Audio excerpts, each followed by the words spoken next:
Հարգելի հետևորդներ, եթերում լուրերի գլխավոր թողարկումն է, ես Գառնի Մութաֆյանն եմ, կարևորը նախ համառոտ։ Արցվաշենի վերադարձի մասին ադրբեջանական մեդիա դաշտում խոսք չկա, փոխարենը կա Հայաստանի տարածքում ադրբեջանական հողեր փնտրելու հայտարարություններ, ինչ է կատարվում Հայաստանի և Ադրբեջանի ինֆորմացիոն դաշտում և կա արդյոք նոր տարածքային զիջումների վտանգ։ Կարմիր խաչը պատրաստ է հանդես գալ որպես չեզոք միջնորդ գերիներին այցելելու հարցում, իսկ ամերիկացի փորձագետը կարծում է նրանց ազատ արձակմանը կարող է նպաստել նաև Թրամփը, ինչ հնարավորություններ կան գերիների վերադարձի համար։ Պաշտպանության նախարարությունը և Քննչական կոմիտեն հերքում են ճամբարակի դեպքի վերաբերյալ տարածվող տեղեկությունները, ինչ է հայտնի դեպքի հանգամանքների մասին։ Ավտովթար Շիրակի մարզում Ախուրյան Կառնուտ ավտոճանապարհին կա վիրավոր։ Թուրքական 2 F-16 կործանիչ է ժամանել Լատվիա։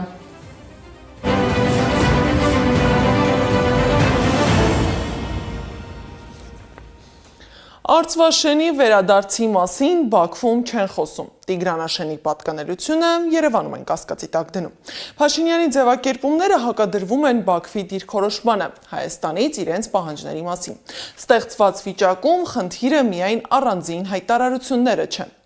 այլ այն, թե կողմերը նույն տրամաբանությամբ են արդյոք մոտենում տարածքային խնդիրներին և կարող են պաշտոնական Երևանի նման ձևակերպումները հետագայում վերածվել բանակցային կամ իրավական պարտավորությունների։ Քաղաքական ինչ գործընթաց կարող է ձևավորվել այս հակադրության մեջ, ռեպորտաժում։ Ադրբեջանում Արցվաշենը Հայաստանին վերադարձնելու մասին խոսույթ չկա։ Փոխարենը Հայաստանի վարչապետը սեփական երկրի տարածքում գտնվող Տիգրանաշենի Քյարքի հայկական պատկանելիությունն է կասկածի տակ դնում։ Այս հակադրությունն է իր գրառման բարձրաձայնում ադրբեջանագետ Տաթևիկ Հայրապետյանը զուգահեռ հարց ուղղելով։ Եթե Բաքվում չեն խոսում Արցվաշենը Հայաստանին վերադարձնելու մասին, ապա ինչու է հենց Երևանում ձևավորվում ադրբեջանական տարածքներ փնտրելու և դրանք վերադարձնելու օրակարգ։ Պատմության մեջ դժվար է գտնել այնպիսի ղեկավար, որը անընդհատ փորձում է ոչ թե սեփական պետության ինքնիշխանության դիրքերից հանդես գալ կամ պաշտպանության դիրքերից կամ խոսել մեր օկուպացված տարածքների մասին, այլ խոսել ու փնտրել ամենուրեք ադրբեջանական ճակերտավոր ադրբեջանական տարածքներ։ Հայրապետյանի խոսքով սա արդեն պարզապես հայտարարությունների մակարդակ չէ, այլ հասարակությանը հնարավոր նոր զիջումների հոգեբանորեն նախապատրաստելու գործընթաց։ Ցանկացած գործողության նախորդում է տեղեկատվական նարատիվային պատերազմ, որտեղ խոսույթներ են սկսում գեներացվել եւ այդ խոսույթների միջոցով սկսում են ազդել մարդկանց ուղեղի եւ մտքի վրա։ Եթե ուշադրություն դարձնեք, այս պահիձությամբ որևէ իրական գործընթաց չկա, որևէ իրավական գործընթաց չկա այդ տարածքների հետ կապված, բայց Փաշինյանը այդ խոսույթը գեներացնում է հայ հանրության մեջ, փաստացի տրամադրելով հերթական զիջումների։ Այս դեպքում բանակցային գործընթացի ամենակարևոր հարցը դառնում է ոչ թե այն, թե ով ինչ տարածքի մասին է հայտարարում, այլ որ կողմերը նույն տրամաբանությամբ են արդյոք առաջնորդվում։ Տիգրանաշենի մասին խոսելիս Երևանից հայտարարում են, այն հայկական տարածք չէ, իսկ Արցվաշենի վերաբերյալ Բաքվում չեն էլ խոսում։ Հակառակը, Ադրբեջանի ղեկավարությունը շարունակում է Հայաստանի նկատմամբ առաջ քաշել սեփական տարածքային օրակարգը։ Քաղաքագետ Ստեփան Հասան Ջալալյանի գնահատմամբ սա փոխադարձ զիջումների տրամաբանություն չէ։ Ադրբեջանի խոսույթում ոչ միայն Ադրբեջանի գործող վարչակազմի, այլ ընդհանրապես չի եղել որևէ դեպք, ես չեմ հիշում Ադրբեջանի որևէ ղեկավար, սկսած առաջին նախագահից, ոչ Այազ Մութալիբովը, ոչ Աբուլֆազել Չիբեյը, ոչ Հեյդար Ալիևը, ոչ գործող ղեկավարը Ադրբեջանի, որ ասեն թե այս կամ այն տարածքը պատկանում է Արցախի հանրապետությանը կամ պատկանում է Հայաստանի հանրապետությանը, մենք պիտի վերադարձնենք, պատրաստ ենք քննարկել այդ տարածքը վերադարձնելուն։ Չկա։ Հասան Ջալալյանի խոսքով խնդիրը կարող է դուրս գալ քաղաքական հայտարարության սահմաններից եւ հետագայում վերածվել բանակցային կամ միջազգային իրավական ռիսկի։ Միջազգային հանրությունը կարող է հարց բարձրացնել, որ ուղղված Հայաստանի ղեկավարությանը, որ չէ որ դուք ասում եք, որ սրանք ադրբեջանական տարածքներ են, սրանք Հայաստանինը չեն։ Հիմա ինչու՞մն է բանը, որ ուրեմն չեք վերադարձնում կամ այսպես երկմտում եք եւ այլն։ Իհարկե, եթե դու ինքդ ես հայտարարում ես տարածքների ոչ Հայաստանապատկան լինելու մասին, ապա օտարից ինչ պիտի պահանջել կամ ակնկալել։ Երևանն ու Բաքուն սկսում են խոսել նույն լեզվով։ Հայաստանի եւ Ադրբեջանի իշխանությունների հայտարարությունների աճող նմանությունը ադրբեջանագետ Տաթևիկ Հայրապետյանը վտանգավոր միտում է համարում։ Նիկոլ Փաշինյանը նույնիսկ հպարտացել է, որ իրենք ասել են նրան, որ խոսույթները նմանվում են։ Իսկ խոսույթների նմանությունն այն է, որ Ադրբեջանն էլ է թիրախավորում Հայաստանի հետ կապված տարբեր գործոններ, հանգամանքներ, Փաշինյանն էլ է թիրախավորում նույն բանակի հետ կապված, բանակի մարտունակության հետ կապված ադրբեջանական Հայաստանի ղեկավարի խոսքերը կրկնվում են, հայ առաքելական եկեղեցու հետ կապված, Թուրքի հետ կապված, տարբեր հանգամանքների Արցախի հետ կապված այդ խոսքերի կրկնությունը այն է, որ Փաշինյանը կրկնում է Ալիևին։ Արցախի վերադարձի մասին Բաքվում լռում են, իսկ Երևանից հնչում են սեփական տարածքների պատկանելիությունը կասկածի տակ դնող ձևակերպումներ, եւ հենց այս հակադրությունն է փորձագետներին մտահոգում։ Նրանց գնահատմամբ, եթե մի կողմը շարունակում է առաջ քաշել պահանջներ, իսկ մյուս կողմը խոսում է զիջումների հնարավորության մասին, խաղաղության գործընթացը կարող է գնալ ոչ թե փոխադարձ զիջումների, այլ միակողմանի զիջումների ճանապարհով։ Զուգահեռ օդում կախված է մնում հայ գերիների վերադարձի հարցը։ Կարմիր խաչի միջազգային կոմիտեն պատրաստ է իր մարդասիրական առաքելության շրջանակում հանդես գալ որպես չեզոք միջնորդ Ադրբեջանում գտնվող մեր հայրենակիցներին այցելելու հարցում։ Կոմիտեի հայաստանյան գրասենյակի ներկայացուցիչ Զառա Ամատունին Սպուտնիկ Արմենիայի մեր գործընկերներին հայտնել է, որ դրա համար պետք է լինի համապատասխան դիմում եւ հարցը համաձայնեցվի ներգրավված կողմերի հետ։ Կարմիր խաչի ներկայացուցչի խոսքով Ադրբեջանում կոմիտեի պատվիրակության բացակայության պատճառով երկխոսությունն իրականացվում է Կարմիր խաչի միջազգային կոմիտեի գլխավոր գրասենյակի մակարդակով։ Իսկ քաղաքական ռիսկերի և միջազգային առևտրի հարցերի ամերիկացի փորձագետ Դարեն Սփինքի կարծիքով Թրամփը կարող է նպաստել հայ գերիների ազատ արձակմանը։ Փորձագետի տեսակետը հրապարակվել է Washington Post Times-ում։ Նա համոզված է, որ նման քայլը ոչ միայն մարդասիրական նշանակություն կունենա, այլև կուժեղացնի Թրամփի նկատմամբ վստահությունը, ցույց տալով, որ նախագիծը կապված է ոչ միայն տնտեսական և տրանսպորտային գործակցության, այլև երկարաժամկետ խաղաղության և հաշտեցման հետ։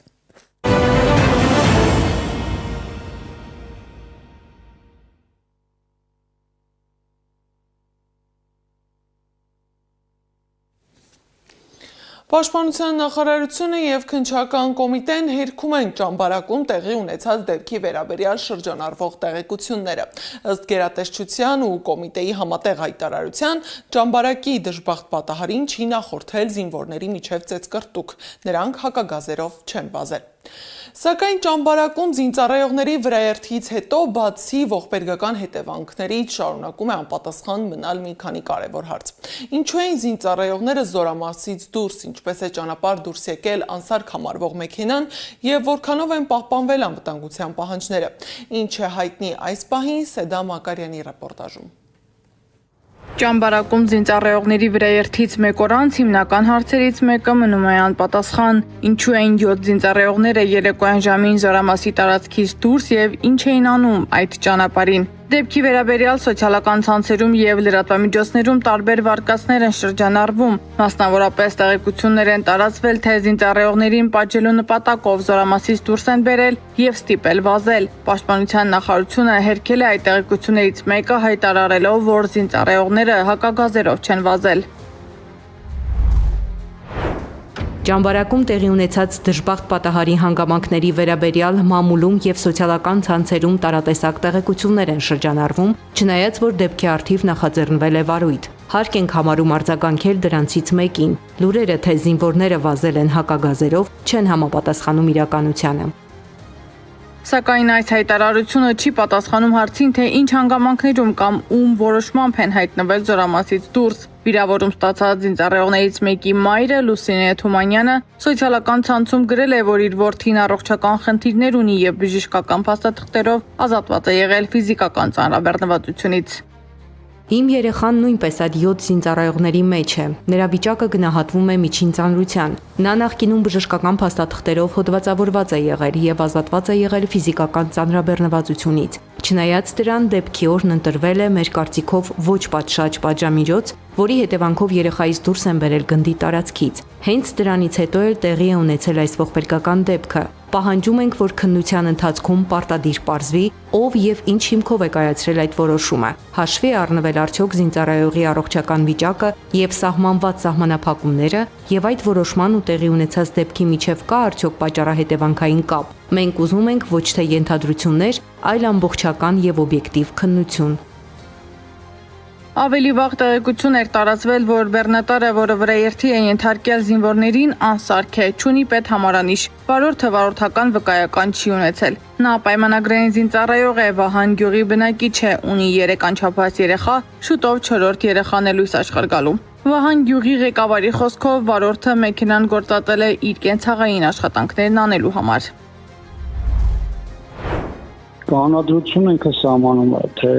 զինծառայողին անկախ նրանից դա ժամկետային ծառայող է, պայմանագրային է, այդ թվում սպա է, ինչպեսի պատիժներ կարող է սահմանվել պատժաչափեր, նկատողություն, խիստ նկատողությունից սկսած եւ այլն, եւ կանոնադրություն ամբողջությամբ բարձրը կարգավորում են։ Նիկոլ Փաշինյանն ինքն է հայտարարել, որ պետք է պարզվի, թե զինվորներն ինչու են դրսում եւ մանրամասն քննության ենթարկվեն նաեւ ոչ պիտանի տեխնիկայի ճանապարհ դուրս գալու հանգամանքները։ Այդքանից հետո sense դեպք ենք ունենում, երբ որ շահագործման ոչ ենթակա մեքենան բարձում են, քիչ չի վարում են, մի հատ էլ բարձում են եւ մի հատ էլ այդ միջադեպն է տեղի ունենում։ Ազգային ժողովի նախկին պատգամավոր Տիգրան Աբրահամյանը սակայն նշում է, որ խնդիրները չի կարելի լուծել կադրային ջարդով։ Կադրային փոփոխությունները ըստ իրավիճակի պետք է հասկանալ, թե այդ խնդիր լուծում է, թե խնդիր չեն լուծում։ Այսինքն ոչ թե հարցերն է, որ առասել կադրային փոփոխությունները հարց չեն լուծում, այլ հարցը նրանում է, թե իրականության մեջ ցանկացած դեպքի հետ կապված ինչպեսի քննություն է ընթանում, իրավիճակի հետ կապված ինչ հանգամանքներ են բացահայտվում եւ ըստ այդմ էլ պատասխանատուների շրջանակ է բարձվում։ Նույն ծառայողական քննությունները, որոնք տեղի ունեն, ինչ են, որոնք դրանք տեղի ունեն, որպեսզի բարձեն իրականում տեղ ունեցած միջադեպերի պատասխանատուները ովքեր են, ինչ հանգամանքներում են տեղ ունեցել եւ այլն, ըստ այդմ էլ արդեն կարելի է հասկանալ, թե ստեղծված իրավիճակում լուծումը որն է։ Համայնքի վարչական ղեկավարի փոխանցմամբ դեպքի պահին վարորդը սթափ է եղել, չի փախել դեպքի վայրից եւ ծանր հոգեվիճակում է եղել, տեսնելով վրաերթի ենթարկված զինվորներին։ Ճանապարհի այդ հատվածը ըստ համայնքի ղեկավարի նոր ասֆալտապատված է, սակայն լուսավորված չէ։ Նրա փոխանցմամբ վարորդը գազալցակայանից տուն վերադառնալիս է եղել եւ մթության պայմաններում չի նկատել ճանապարհին վազող զինծառայողներին։ Ասում է, այրուն լվա զինվորներին տեսել է, սկսել է գոռալ ու լաց լինել։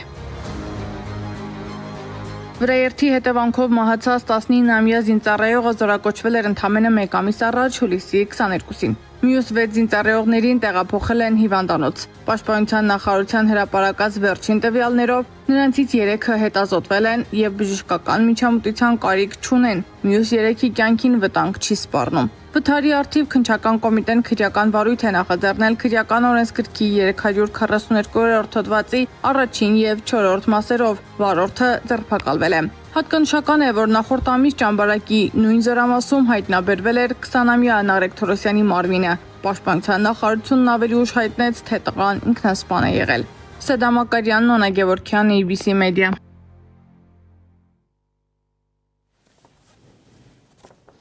Ավտովթար է տեղի ունեցել Շիրակի մարզում Ախուրյան Կարմուտ ավտոճանապարհին Mercedes մակնիշի ավտոմեքենան դուրս է եկել ճանապարհի երթևեկելի գոտուց եւ բախվել հողաթմբերին ու ծառին։ Ըստ Գագիկ Շամշյանի վթարի պատճառով վարորդը մարմնական վնասվածքներով տեղափոխվել է Գյումրի բժշկական կենտրոն։ Նախաձեռնվել է քրեական վարույթ։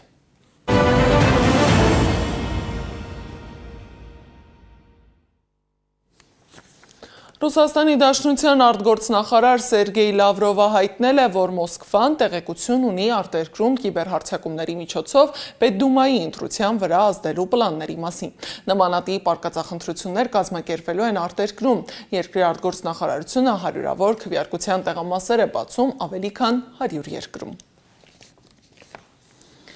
ՆԱՏՕ-ի Բալթյան տարածաշրջանի օդային տարածքի պարեկության առաքելության շրջանակում թուրքական 2 F-16 կործանիչ է ժամանել Լատվիայի ռազմակայան։ Անադոլուի փոխանցմամբ ինքնաթիռները թռիչք են կատարել Էստոնիայի Ամարի ավիաբազայից, որտեղ թուրքական զորախումբը մասնակցում է Բալթյան երկրների օդային տարածքի պաշտպանության ՆԱՏՕ-ի առաքելությանը։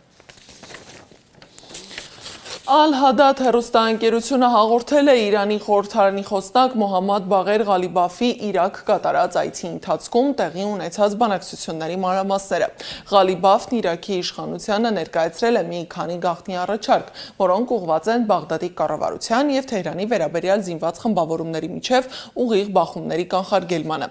Առաջարկել են, որ խմբավորումները դադարեցնեն գործածել ծանր զենք, զենքի մասը ժամանակավոր տեղափոխեն Իրան, մինչև քաղաքական համաձայնության հասնելը։ Միջազգային լուրերը ռեպորտաժում։ Թրամփը հայտարարել է, որ Հորմուզի նեղուցը համարում է Միացյալ Նահանգների տարածք Իրանի նավագնացության նկատմամբ շարունակվող ամերիկյան շրջափակման ֆոնին։ Միացյալ Նահանգների նախագահը նաև կատակել է Իրանի դեմ նոր հարվածների հնարավորության մասին, նշելով, որ դեռ ժամանակ կա։ Նա կրկին մեջբերել է Դսնեյքի բանաստեղծությունը, ապա հռետորական հարց ուղղել. պետք է արդյոք կրկին ռմբակոծել Իրանը։ Միացյալ Նահանգների կենտրոնական հրամանատարության տվյալներով մինչև ուրբաթ ամերիկացի զինվորականները 68 առևտրային նավ են վերահասցեավորել, ստիպելով դրանց պահպանել շրջափակման պայմանները։ Իր հերթին Թեհրանը Միացյալ Նահանգների տնտեսական նոր պատժամիջոցները որակում է որպես միջազգային իրավունքի խախտում եւ այլ պետությունների նկատմամբ ամերիկյան ինքնիշխանությունը տարածելու փորձ։ Իրանի ԱԳՆ ներկայացուցիչ Էսմայել Բաղային հայտարարել է, որ Վաշինգտոնը իրավունք չունի օտարերկրյա բանկերին ու ընկերություններին պարտադրել դադարեցնել օրինական առևտուրը Իրանի հետ։ Նրա խոսքով նման երկրորդային պատժամիջոցները միջազգային իրավունքում որևէ հիմք չունեն եւ խախտում են պետությունների ինքնիշխան հավասարության սկզբունքը։ Բաղային ամերիկյան նոր պահանջները կապել է նաեւ ծովային շրջափակման հետ, որը Թեհրանը համարում է ռազմական ագրեսիայի ակտ։ Իրանի նախագահ Մասուդ Փեզեշքյանը հայտարարել է, որ երկիրը ներկայում ուժեղ աշխարհաքաղաքական դիրքում է եւ պատերազմը հենց հիմա ավարտելու լավագույն հնարավորությունն է ստեղծվել։ Նրա խոսքով Իրանը հարգված դիրքում է, իսկ աշխարհը ճանաչում է իր հաղթանակը։ Թրամփը դեմ չէ լինի երրորդ ժամկետով կրկին ղեկավարել Միացյալ Նահանգները։ Նա հայտարարել է, որ ուրախ կլիներ եւս մեկ անգամ առաջադրվել, եթե օրենքը թույլ տար կամ փոփոխվեր։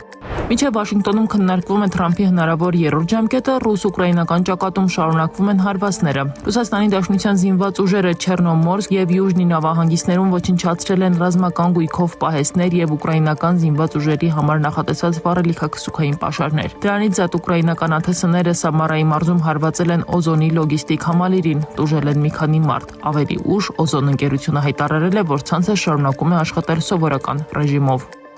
Ֆրանսիայում անոմալ շոկը միլիարդավոր եվրոների վնաս է հասցրել գյուղատնտեսությանը։ Ավելի քան 40-ից բարձր ջերմաստիճանը զգալիորեն նվազեցրել է բերքատվության ու կաթի արտադրությունը, իսկ անասնապահության ոլորտում ավելացել են կենդանիների անկման դեպքերը։ Տեսլան Չինաստանում մոտ 3 միլիոն ավտոմեքենա է հետ կանչել դռների բռնակների գույնի պատճառով։ Ըստ Reuters-ի բռնակների գույնը չափազանց նման է սրահի գույնին, ինչի հետևանքով վթարի դեպքում կարող է դժվար լինել արագորեն գտնել եւ բացել դուռը։ Սա Չինաստանում Տեսլայի ամենախոշոր հետկանչն է։ Այս ժամի համար նախատեսել էինք այսքանը, շարունակեք հետևել մեզ սոցիալական բոլոր հարթակներում կամ այցելեք մեր պաշտոնական կայք www.abcmedia.am։ Շնորհակալություն ուշադրության համար, մենք կհանդիպենք երկուշաբթի ժամը 12-ին, մաղթում եմ հաճելի հանգստյան օր, հաջողություն։